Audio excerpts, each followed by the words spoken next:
సంజయ్ రెడ్డి గారు కమిషనర్గా ఉన్నప్పుడు 2 దఫాలుగా సంవత్సరానికి 50,000 ఫండ్ లెక్కన కోర్టు కేసులు ఇవ్వడం జరిగింది.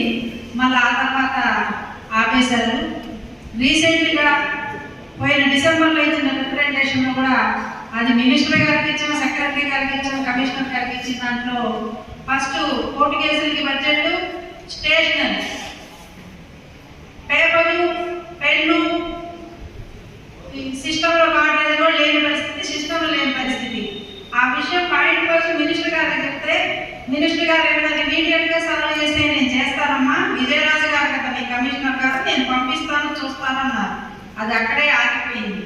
మరి ఆ రిప్రజెంటేషన్లు ఏమైందో మనకు తెలియదు, ఏ పక్కన పెట్టారో సార్ అన్నట్టుగా. మరి ఇప్పుడు ఏడీ అసోసియేషన్ ప్రతినిధిగా వేణు గారు ఒక 10 నిమిషాల్లో ముగిస్తే లంచ్కి వెళ్దామని చెప్పి తెలియజేస్తుంది.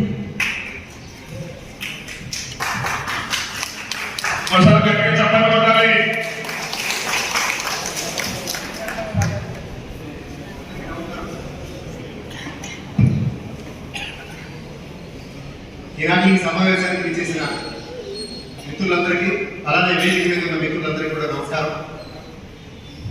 ఇప్పటిదాకా రాఘవ చాలా విషయాలు చెప్పాడు. అంటే కాయిన్ కి బోత్ సైడ్స్ చూడాలన్నాడు. అఫ్ కోర్స్ డెఫినెట్ గా బోత్ సైడ్స్ చూడాలి. కాకపోతే జిల్లాలో నేను కూడా రీసెంట్ గానే, అంటే 1 ఇయర్ క్రితమే నేను డైరెక్టరేట్కి వెళ్ళాను. యాజ్ ప్రెసెంట్ నేను వేణుగోపాల్ ఐటీ సెక్షన్ లో ఏడీగా ఉన్నాను. దాదాపు 34 ఇయర్స్ సర్వీస్ కంప్లీట్ చేశాను. గుంటూరు జిల్లా వాసిని. సో గుంటూరు జిల్లాలో వెంకటపై గారు నేను ప్రెసిడెంట్ సెక్రటరీగా దాదాపు చాలా కాలం పనిచేశాను. కాకపోతే గత 3-4 ఇయర్స్ నుంచి నేను అబ్జర్వ్ చేసింది ఏంటంటే 3-4 ఇయర్స్ నుంచి మన వైపు నుంచి ప్రాపర్ రిప్రజెంటేషన్ అనేది లేదు. అదే మెయిన్ ప్రాబ్లం, అంతకంటే ఏం లేదు. ఇందాక సాగర్ గారు చెప్పారు, వ్యవసాయం గురించి చెప్పారు, అంతే. అది కూడా ఇప్పుడు జనరల్ గా చూడండి, మనం ఏదైనా ఒక ఎంప్లాయీ మీదో, టీచర్ మీదో, లేకపోతే మన స్టాఫ్ మీద ఎవరో ఒకరి మీద ఛార్జెస్ క్లెయిమ్ చేసాం అనుకోండి, అవతల వ్యక్తి నుంచి మనము డిఫెన్స్ ఎక్స్పెక్ట్ చేస్తాం.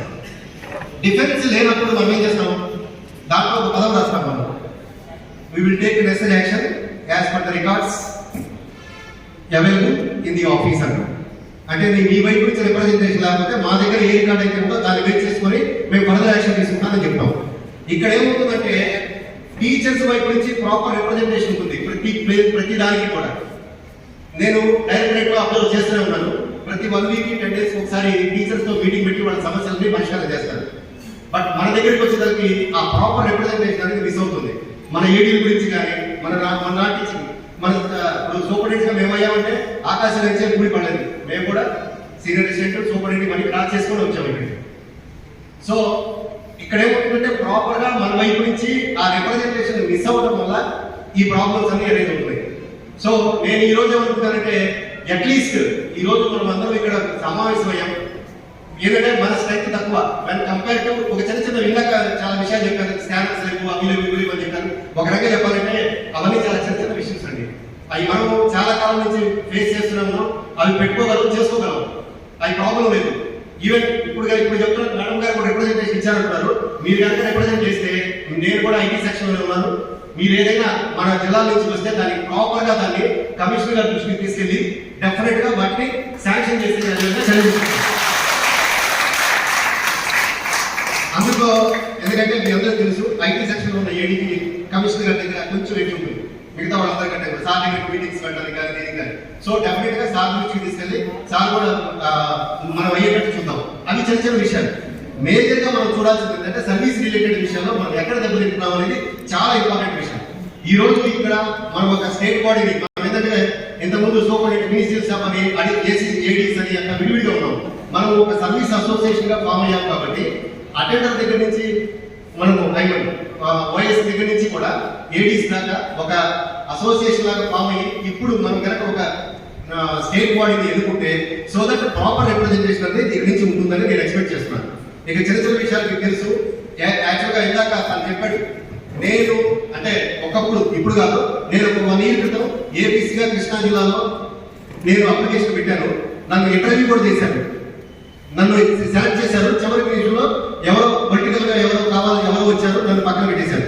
అట్లానే ఇప్పుడు రీసెంట్ గా వెంకటప్పయ్య గారు కూడా కార్యక్రమం పెట్టాడు ఏపీసీ కావాలని.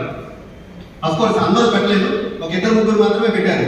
అయినా మన వైపు నుంచి కూడా మనం రిప్రజెంట్ చేద్దాం. అక్కడ రాఘవ చెప్పినట్టు మన వైపు నుంచి రిప్రజెంట్ చేయాల్సిన అవసరం ఉంది. మేము డెఫినెట్ గా ఏడీస్ కి సంబంధించి మేము ఆ బాధ్యత తీసుకొని కొంతమంది చేత డిప్యూటీ ఎడ్యుకేషన్ మనకి 13 డిప్యూటీ పోస్టులు ఉన్నాయి.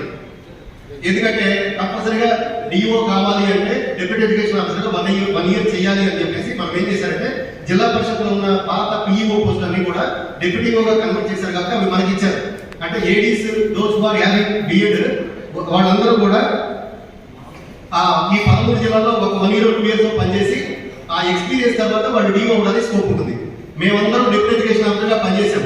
1 ఇయర్ అయిపోయిందని చెప్పి వెనక్కి తీసుకొచ్చారు. బట్ ఆ పోస్టు మిగతా ఏడీస్ ఉన్నారు బీఈడీ ఉన్న వాళ్ళు వాళ్ళకి ఇవ్వట్లేదు.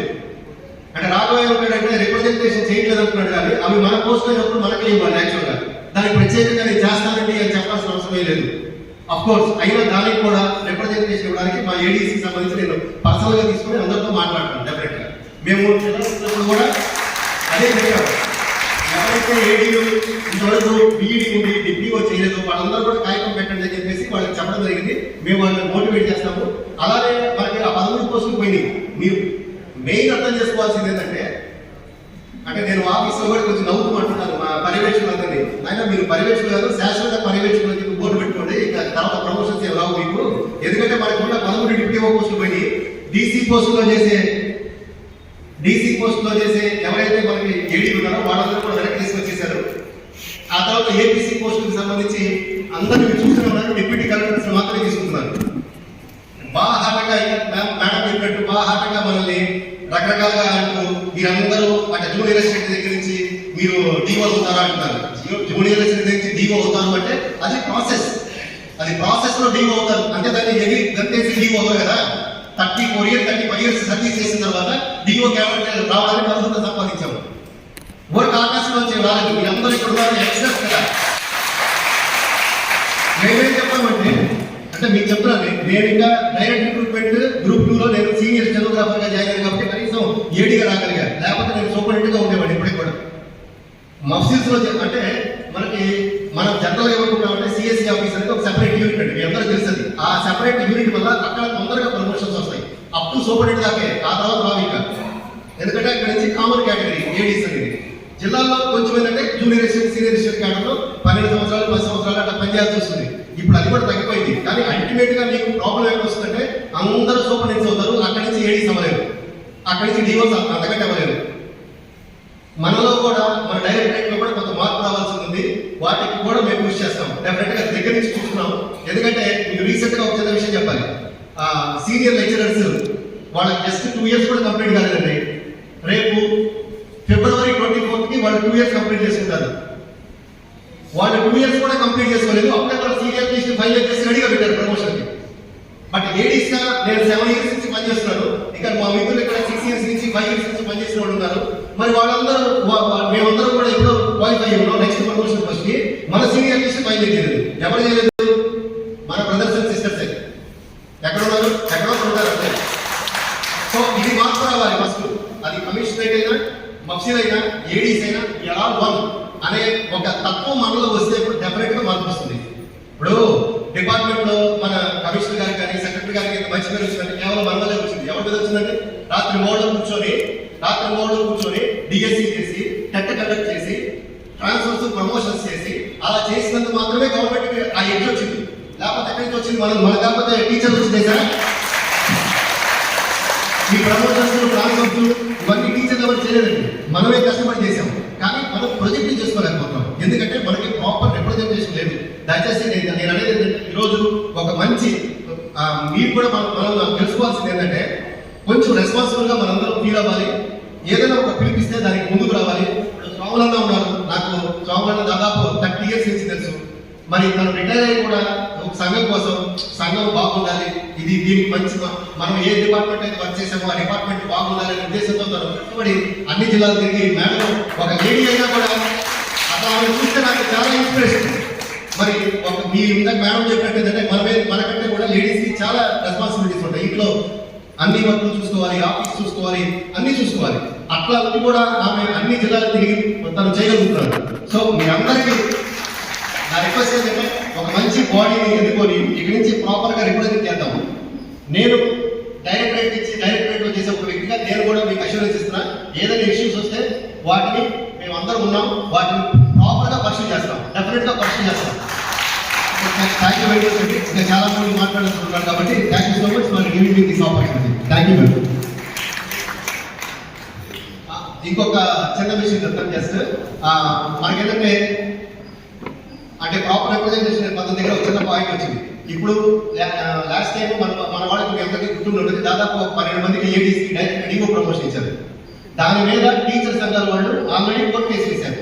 అంటే వీళ్ళకి ఇవ్వడానికి లేదు, ఏడీకి డిఓ ఇవ్వడానికి లేదని వేశారు. మనం ఎవరు దాని మీద కోర్టు కేసు కౌంటర్ ఫైల్ చేయాలి. కౌంటర్ ఫైల్ చేయాలంటే భయం. ఒకవేళ వేణుగోపాల్ పేరు మీద పెట్టేస్తే వేణుగోపాల్ తీసుకెళ్ళి అక్కడ ట్రాన్స్ఫర్ చేస్తారేమో. ట్రాన్స్ఫర్ చేస్తే అడిగేవాడు ఎవరు ఉన్నాడు? వేణుగోపాల్ అప్పుడే పోయాడు కదా. మన వాడు ఎవరో మనకు సపోర్ట్ చేయదు. అయినా కూడా వెంకటప్ప గారు నేను ఇద్దరు పర్సనల్గా ఈ ఫస్ట్ టైం నేను నా 34 years ఆఫ్ సర్వీస్ లో చూశాను. ఏడీస్ లో కూడా ఒక సాలిడారిటీ వచ్చింది. అందరూ కూడా కాంట్రిబ్యూట్ చేశారు. మేమందరం కూడా సీనియర్ లెక్చరర్ ప్రమోషన్ తప్పు, వాళ్ళకి అసలు జూనియర్ లెక్చర్ ఇచ్చి సీనియర్ లెక్చర్ ప్రమోషన్ మీద తప్పు అని చెప్పేసి కోర్టులో ఫైల్ చేశాం. అలానే ఏడీసీ ఎవరికైతే 11 మందికి డిఓలుగా ప్రమోషన్స్ ఇచ్చారో అది కరెక్టే. ఎందుకంటే అండి మీకు ఒక చెప్తాను, మనకి 9 పాయింట్ సైకిల్ ఉంది. మీకు తెలుసు డిఓ ప్రమోషన్ కి 9 పాయింట్ సైకిల్ ఉంది. ఏడీయూ తప్ప ఈ రాష్ట్రంలో ఏ పాయింట్ లో ఎవరు లేరు. మరి లేనప్పుడు మనం అడిగాము, తప్పే ఉంది దాంట్లో. మనకి ఇచ్చారు గవర్నమెంట్. ఇప్పుడు ప్రైవేట్ స్కూల్స్ ఉన్నాయండి, 1 to 10 పర్మిషన్ ఇస్తున్నాం. మరి గవర్నమెంట్ దానికి ఎగ్జామ్షన్ ఇచ్చి పర్మిషన్ ఇస్తుంది కదా జీవో కంటే. అలానే మనకు కూడా ఎవరు ఏ పాయింట్ లేదు కాబట్టి మనం అడిగాము, మనకి ప్రమోషన్ ఇచ్చారు. దానికి మీకు తప్పు పడితే ఎట్లా? దాని మీద కూడా ఒక కేసు మనం ఇంప్లీడ్ అయ్యి కేసు ఫైల్ చేసాం. దాదాపు ఈ 2 కేసులకి 7.5 lakhs ఖర్చు అయింది. ఈ 2 కేసులు కూడా ఫైల్ చేశాం. మీరందరూ సపోర్ట్ చేస్తే లీగల్ గా కాదు, ఎథికల్ గా కూడా అన్నిటికీ పోరాటానికి మేము రెడీగా ఉన్నాం. This is from my side. Thank you